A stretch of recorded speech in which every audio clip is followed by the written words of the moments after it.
This conference will now be recorded. Yes, hello. My name is Leeta Harris, and I work at the Oklahoma State Department of Health.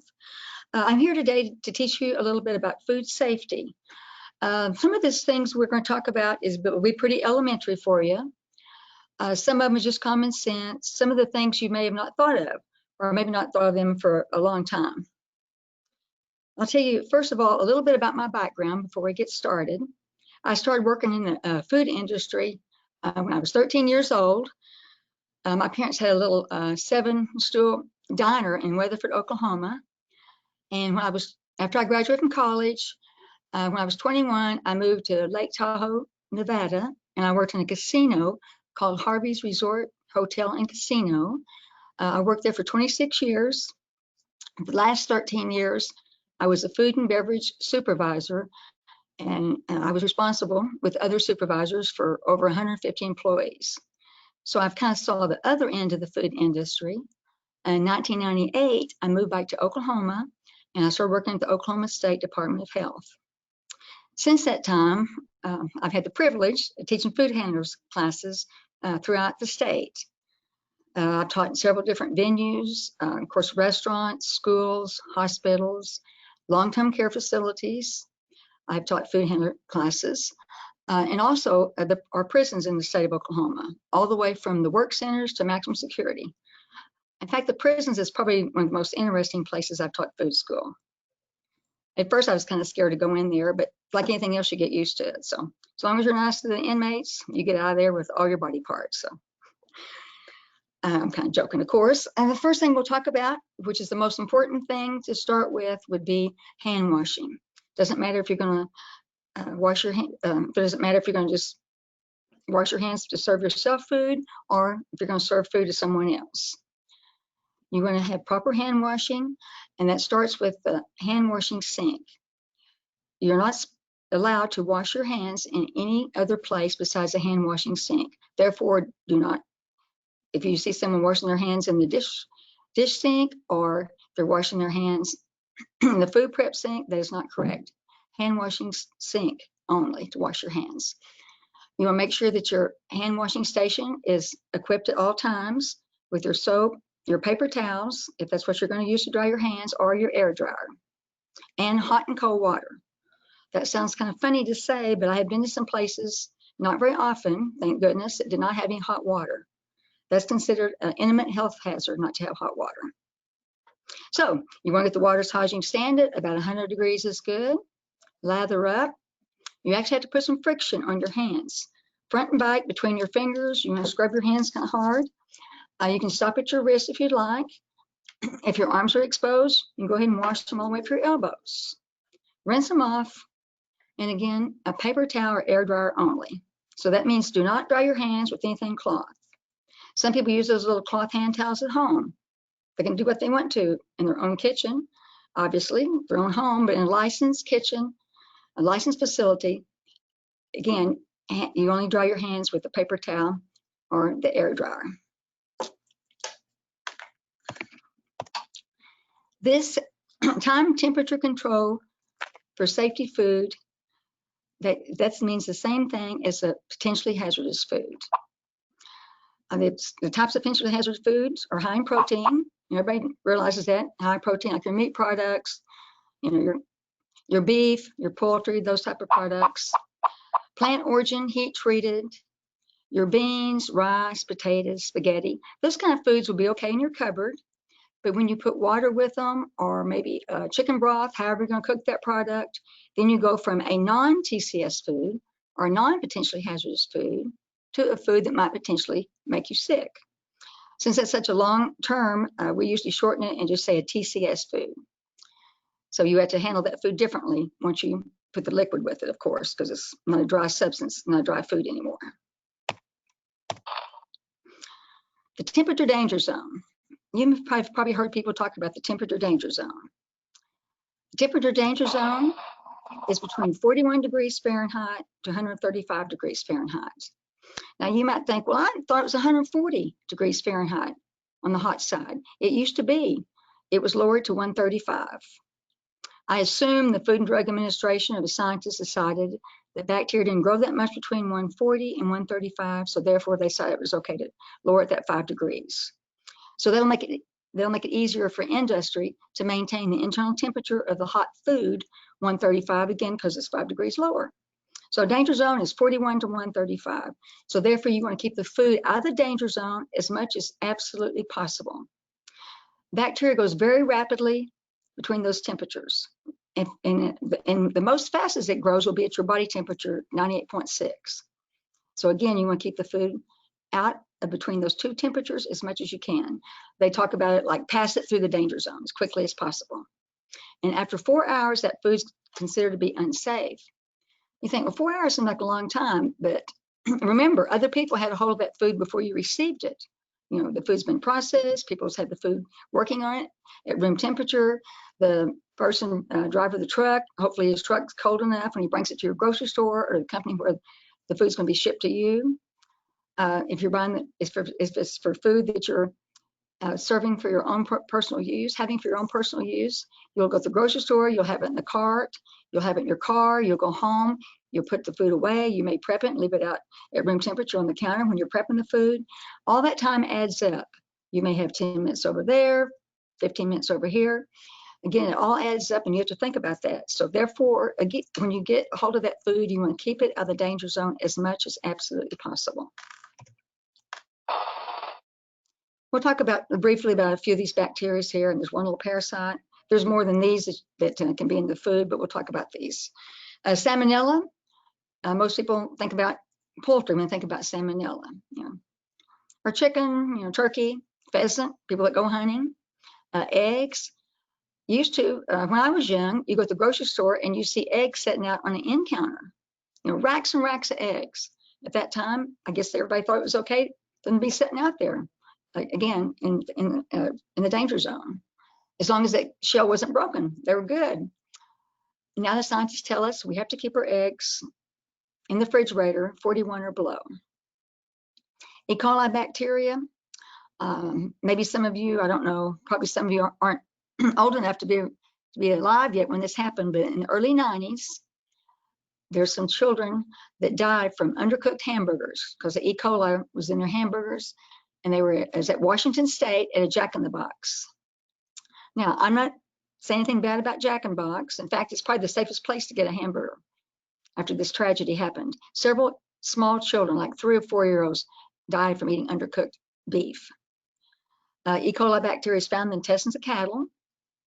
No one's planning on eating any cow's intestines, but when they go to that slaughterhouses and they butcher those animals, they can't keep from it. Some of that splatter from those intestines is going to get on the outside the carcass of those animals. So you have to make sure that all your beef products are cooked to 155 degrees to kill the E. coli. Staph is a natural occurring bacteria that we all have in our nasal passages. Your mouth, your nose, your ears. People put their hands up to their face. They scratch their hair.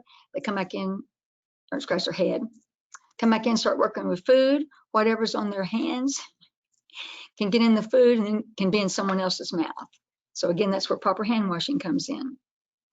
Listeria. Listeria is one of the few bacteria that grow at low temperatures. It'll grow at 45 degrees. You know, it's almost out of the danger zone. 41 or below, you know, you're out of the danger zone. So you want to make sure you keep these foods cold. You find Listeria a lot of times will be in cottage cheese, milk products, ice cream, hot dogs, lunch meat. You guys probably remember back in, I think it's 2014, they had that Bluebell. They found Listeria in Bluebell ice cream. Some people died. I don't know if it's Georgia, I think it's Alabama or Georgia, but I do know that the Broken Arrow company, Bluebell company up in Broken Arrow, had to be closed for several months.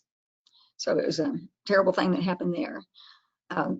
Also, I think about Listeria, probably the most important thing to me when I think about Listeria is it's very dangerous for unborn babies. So if a lady's expecting, she should never eat hot dogs out of the package. She needs to bring them to a boil first. Even their lunch meat, their cold cuts, they need to get it steaming hot. The doctor will tell her those things. Hopefully they'll listen to their gynecologist when they're expecting. I did know a young lady one time, or I heard about her. I didn't really know her. I heard about her. She was 16 years old, and the doctor told her not to be eating hot dogs out of the package, and she did that anyway. And her little girl was born without any arms. It was over in Shawnee. It's a terrible thing that happened, but I guess sometimes we need to learn. We need to pay attention to the doctors. They go to school for a long time to learn everything they tell us to do. So sometimes it's important to listen to them. Botulism. Botulism, you found a lot of times people think of canned goods. Botulism, it's in the ground. So when people can up their vegetables, if they do not do the canning process correctly, botulism is anaerobic bacteria, which that means it grows without any oxygen.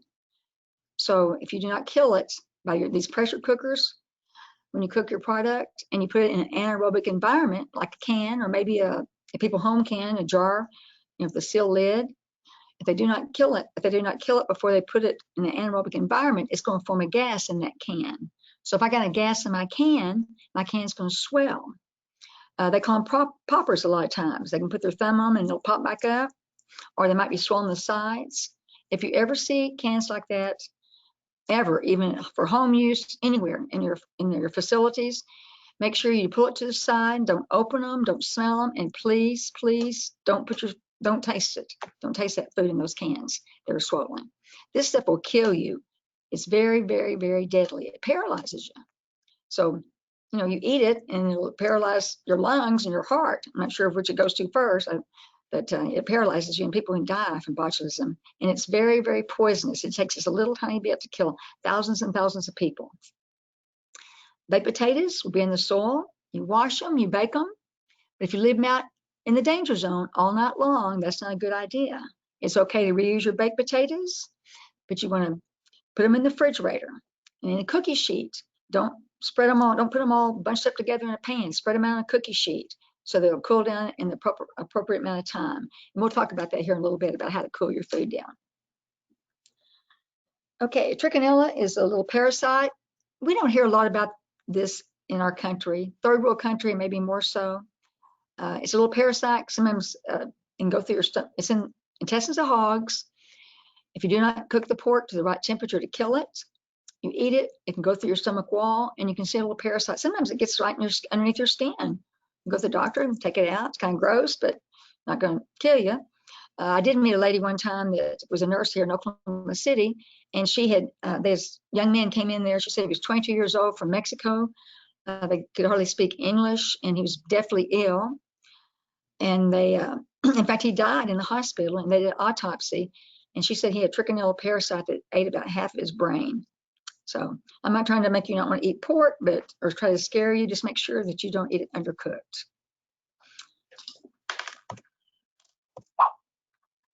These temperatures, these are safe cooking temperatures. These are minimum temperatures. It's okay to cook things hotter if you want, but you want at least reach these products, these minimum temperatures, to kill the bacteria. Different bacteria, different temperatures. Poultry is 165.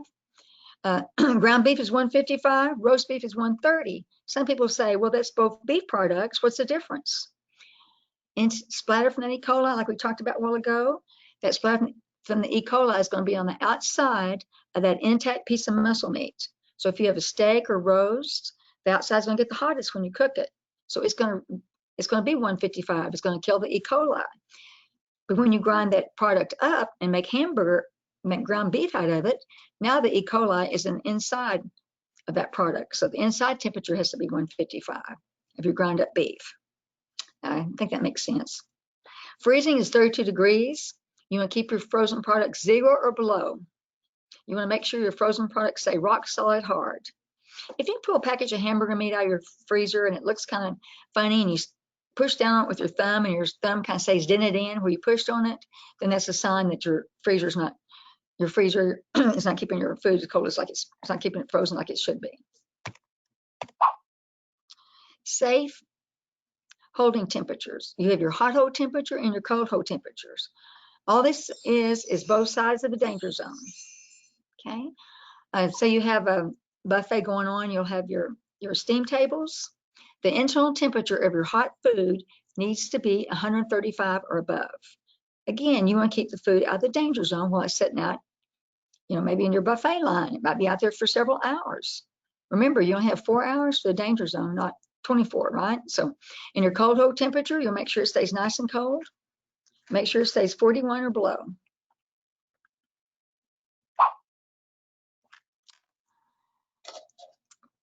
Now we're going to talk about cooling food down. When you got your food hot, it may be leftovers, it may be something that you just cooked. Maybe you made a big pot of chili for your family that's coming into town to see you the next day. A big, large quantity of food, you don't want to take a big pot of chili and stick it right in your refrigerator. One thing it'll do, it may raise the temperature of your unit. Well, it will raise the temperature of your refrigerator unit. And if you have some milk or something in there, or any of your food products, so you have listeria, a little bit, maybe a little bit in your milk of a bacteria. A lot of times there'll be a little bit bacteria in things. It'll be there, but when it grows is when it causes people problems, when it grows enough numbers to make you sick. All of a sudden your milk is like, 47 degrees. So you want to make sure it stays nice and cold. Usually you have to take your temperature, your thermometer, turn it down to probably about 38 to get your food in your refrigerator 41 or below. Okay, we're going to cool our food down, and you have 6 hours to get your food products cooled down. From 135, which is your hot hold temperature, to 70, 2 hours. You want to get to 70 within 2 hours. The sooner the better. Okay, you want to cool it down to 70, and then you have 4 more additional hours to get from 70 to 41 or below out of the danger zone, making it 6 hours total. Now, one way you can cool food down is put it out in shallow pans. Shallow meaning 3 inches or less. You can put it in the top shelf in your walk-in. You can leave it partially uncovered. Go back in after you take the temperature and it's cooled down to out of the danger zone. Then you can cover it back up, of course. Shallow pans is a good way to cool your food. If for personal use at home, I don't have an extra refrigerator in the garage, so sometimes you won't have all room for all those nice stainless steel pans to put in your refrigerator to cool your chili down in 3-inch pans. So ice bath works great.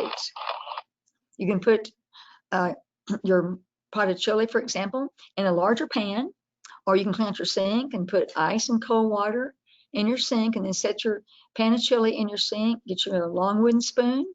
Stirring it helps it cool down faster as well. So stir it in that ice bath, and your chili will be cooled down in no time. And then you'll be able to get your chili and pan it up however you want and put it in your refrigerator to serve later. Smaller portions. Maybe you have a 20-pound brisket. Instead of putting a hot brisket in your refrigerator or your walk-in, you can quarter it up to 4 pieces. It's got more surface area. It's going to cool down quicker. With whole water, sometimes recipes have, of course, we'll have like maybe a soup recipe. You'll have water as one of the ingredients. You could leave out some of the water, and you could put in some ice, and that'll cool your soup down and furnish the water for your recipe. Some of your high-end restaurants will have a blast chiller. They're kind of expensive. Even a small one costs several $1,000s. But you can put hot food in these blast chillers, and it'll cool the food down as fast as you can say blast chiller, just about. But these other ways work just as well, and they're not expensive, and you can do them at home. Remember, all these things we're talking about today, no matter where you're at, everybody wants safe food, or it's for your personal use, or if it's in your long-term care facility that you guys will be administrators over, hopefully someday, or if it's anywhere you're at, restaurants, anywhere you're at, and you want your food to be safe. You're thawing out your food. The very best way to thaw out a large product, I say like a turkey, most convenient, safest way, I'll put it that way. Convenient, safest way will be in your refrigerator. And again, you want to keep your refrigerator to maintain that food 41 or below. Obviously, you want to go and put it on the bottom shelf. You don't want to put raw products somewhere above any other food that might leak down on it. Okay, something that's already ready to eat. Other food that's not raw. So you put it on the bottom shelf. I put it in a pan. You don't want blood to get all over everything, especially in a non-commercial refrigerator. You'll have your lettuce, tomatoes doors, your vegetable doors down below. I've seen that before, where it's leaked down and started getting blood down in the vegetable door. So you want to prevent that from happening. You can thaw out food with running water. Some people think it's supposed to be hot water or cold water. lukewarm, about 70 degrees, not too hot, not too cold. And you want to keep the water running, which might be a problem if you're going to thaw out a large quantity of meat. That's why for something like a turkey, you want to buy it ahead of time and thaw it out in your refrigerator. I believe it's 4 or 5 pounds for 24 hours. That's kind of the rule of thumb to how often, how much ahead you're supposed to buy your turkey. Like I said, running water, you can thaw something smaller, maybe like a chicken. You put it in a pan and turn on the water, and the water will kind of slough off and at the sides of the pan when you turn it on. You thaw out food that way. You can thaw out food by cooking it. You take a hamburger patty that's frozen. You can turn it all the way to 155. You can thaw it by cooking it. Obviously, you have to cook it slower in a lower temperature, and then bring up the temperature when you want to finish cooking your hamburger patty. But you can thaw out food that's frozen. You can thaw it out just by cooking it. A lot of us thaw out food in the microwave, which works great. But remember, just like it says here, that is a step in the continuous cooking process. So you want to take it right from the microwave, your stove, your oven, barbecue, however you're going to finish cooking that product. But don't stop cooking it. That's the key. Don't thaw it out, decide to go see a movie, stick it in your refrigerator, and bring out the next day to finish cooking it. That bacteria goes very, very, very, very rapidly. So it's not a safe thing to do once you start throwing that food out. Some people thaw out food on the countertop and they think that's okay. Well, it is okay if you cook that food to the right temperature to kill the bacteria, but you don't want to ever do this in a licensed kitchen.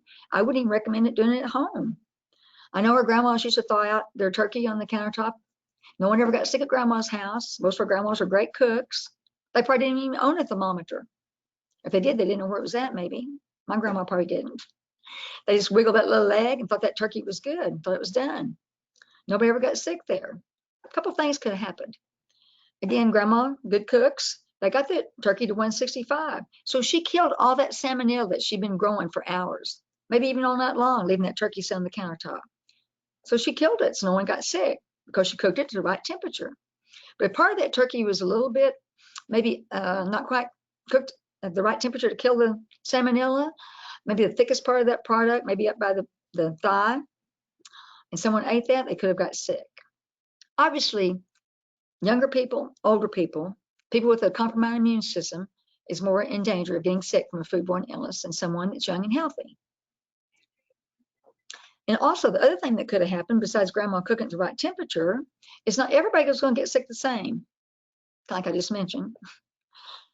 Some people might eat, it depends on how much you eat, how much bacteria, how much you weigh, your immune system, how young you are, how old you are, all those different variables make a difference. So, some people just think that one or two people got sick at grandma's house, they probably just had a flu bug stomach bug or the flu or something. That may not be the case. Her turkey could have been undercooked. So not everyone's gonna get sick the same. Talk about reheating food. Okay, you have leftovers, you're gonna reheat them. You want to reach the reheat temperature for leftovers is 165. 165. That's a temperature. If you don't remember any other temperature today, if you cook everything to 165, you'll be in good shape as far as making somebody sick from undercooked food. Okay, 165. Reheat temperature, the sooner you reach that temperature, the better. But you don't want to take any more than 2 hours. So that tells you, if you ever see your chef or your sous chef taking a big pot of food from your walk-in, cold food from the walk-in, bringing it out and pouring in that steam table, that is incorrect. That steam table is not made to reheat that food. Obviously, you can't cook the food out there either. That is hot hold equipment. Hot hold equipment. You have to get something hot, reheat temperature 165, get it hot, and then bring it out and hold it at your hot hold temperature, which is 135. That makes sense, okay? We're gonna get it hot, stovetop, microwave, however you're getting that food hot, microwave, stovetop, however you're reheating that food, and bring it out and hold it at 135. You want to avoid cross-contamination. We already talked about hand washing a little bit while ago. I think I failed to mention that you want to wash your hands for 20 seconds. That's after you lather up. That doesn't mean when you're standing there waiting for the water to get 100 degrees. Okay, that's after you lather up. You want to actually put some friction on your hands, scrubbing your hands for 20 seconds. Front and back, again, like I said a while ago, between the fingers. Proper time to wash your hands. We'll talk about that a little bit more here in a few minutes. Also, as far as hygiene, you have your hairnet. A lot of people have beards nowadays. A lot of men, I guess I should say, have beards. They're required to wear a beard net. Here we're talking about proper storage of raw meat and ready-to-eat foods. You probably look at me and think, no one would ever put raw meat above ready-to-eat foods. Ready-to-eat foods. It happens more than you want to know. One time I was at a residential care place. I'll tell you a quick story. The young lady that was there when I was there looking at their kitchen, inspecting their kitchen, opened the reach in, and there was a big slab of meat right there laying on the grate, kind of about the middle shelves. Wasn't even in a pan, just laying right there. Like the ribs or whatever, had the fat part over it. A piece of pie was next to it, but down below it was a big 12 inches pan, probably 12 inches tall, of gravy. Now, the pan did have plastic over it. I give them that. It had plastic over it. But she turned white as a sheet when she opened that reach in and saw that raw meat above that gravy, and I'm standing right there. She started telling me that she'd been there 2 weeks and she had 3 or 4 kids. And I guess she thought I had some kind of, power. I was somebody important. I could fire on the spot, whatever. Anyway, she picked that piece of meat up and started moving it.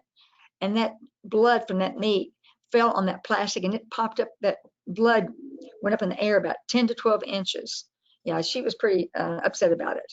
And I know you guys are going to hear this all the time. Maybe you already know that if you're working in the food industry. It's always the other guy on the other shift that did it. Well, I believe it was the guy in this case on the other shift that put that raw meat up there. Either that or she should have been an actress because she was very upset about it. That's one example right quick I can tell you about that.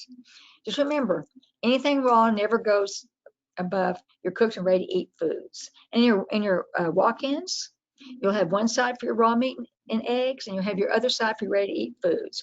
Again, you don't want to ever cross them over. Obviously, that's when you get cross-contamination.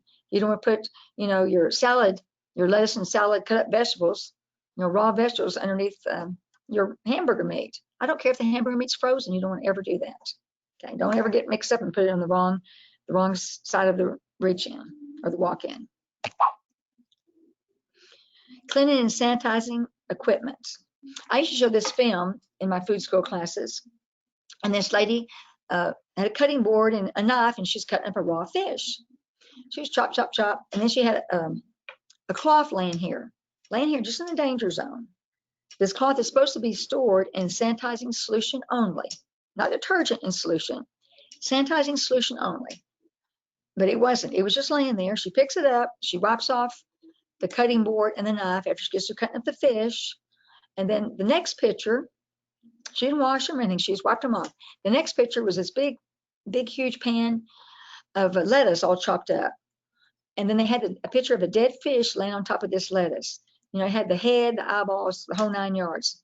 The whole fish laying on top of the lettuce, just to demonstrate that all that bacteria in that fish, of course, is not in that lettuce, which is a ready-to-eat food. I'm sure you guys all know what a ready-to-eat food is. It's just a food that nothing else has to happen to that food before someone consumes it. If it's fresh vegetables, it's already been washed. If it's maybe a chicken, broccoli, rice casserole, it's out of the oven. You're not going to do anything else. It's ready to serve it up and eat it. Ready-to-eat foods. Different kinds of meat. Some people think because it's meat, you could cut up the meat on the cutting board without wash, rinse, and sanitizing your cutting board and your utensils, like you need to do between different kinds of. Obviously, you want to do it between cutting up a fish and then turn around and cut up make salads. You want to wash, rinse, and sanitize your cutting board or your utensils. But different kinds of meat, you want to do that as well, because remember, different meat, different bacteria, different temperatures to kill it. So you want to wash, rinse, and sanitize your cutting board between different kinds of meats. Toxic items, personal medicine. I've seen rat poison like decon in those dry storage areas. If you want to kind of make sure your people know what they're doing, go look around once in a while in their dry storage area. You might find some things in there that's out of place that might not be a good idea to have next to each other or above each other. My story was going to be about decon was sitting on a top shelf, just sitting there, those little green cubes, and down below it was a big 5-gallon bucket of sugar with the lid off. Now, I doubt the decon would ever get knocked into sugar, but you don't want to take a chance. You don't want any kind of chemicals to be any above any food that might accidentally get knocked into it. Because some of those toxic chemicals, I mean, sometimes, you might not even know that you've have eaten poison. So you wouldn't even know to go to the hospital and get your stomach pumped until it was too late. So they can be very dangerous. Cutting boards. Some people want to argue about cutting boards. You can, in our regulations, you can still use wood and both wood and hard plastic. If those gouges get really deep, sometimes it's a good idea to get them either refurbished or get new ones, because it's hard to get the bacteria out of them if they get really, really deep, and those gouges get really deep in your cutting board. So you want to look and get new ones. So that's something else to look out for. Now we're going to talk about everybody's favorite thing to do about washing the dishes. First, we'll talk about washing dishes by hand. Manual cleaning and sanitizing your dishes. In a licensed kitchen, you have to have a 3-compartment sink. Not a 2, but a 3. First thing you do, clean out your sinks, get hot soapy water, as hot as you can stand it. You wash your dishes. If that water gets cold, dirty, change it. Get clean water. I see people sometimes they never want to change out their sink all day long. They want to change out their wash water. Change it out. After you wash your dishes, then you rinse them. Rinse them thoroughly. You have to get the soap off before you can sanitize them. There's two ways you sanitize your dishes. Either chemical or heat. Most people use chemicals. You can't use any chemical you want. You have to use chlorine, that's bleach, iodine, or quaternary ammonia. They usually call it quats. And you want to get the right parts per million. You have a little test strip, so come in a little container. In the container will be a little color chart. You dip your test strip in your water, you put up to your color chart, easy as pie. Bleach is 50 to 100 parts per million if you're using bleach to sanitize your dishes. If you want to use heat, the water's got to be 171 degrees, and you have to immerse your dishes for 30 seconds. Takes a booster heater to get the water that hot. And don't put your hands in it. You want to wash dishes with an automatic dish machine, and you want to use heat sanitation. Most people, I believe, use chemical, but some people still like heat. That's fine. You want to get the final rinse water. Now that manifold has to be 180 degrees to get your dishes 160 to sanitize them correctly. You'll have little test strips that will actually go maybe on a knife or a pan.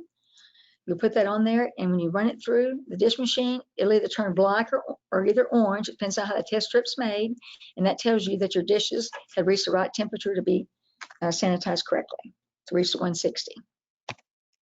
Now, if you use chemicals, they won't do any good if you don't make sure they're available to go in your machine.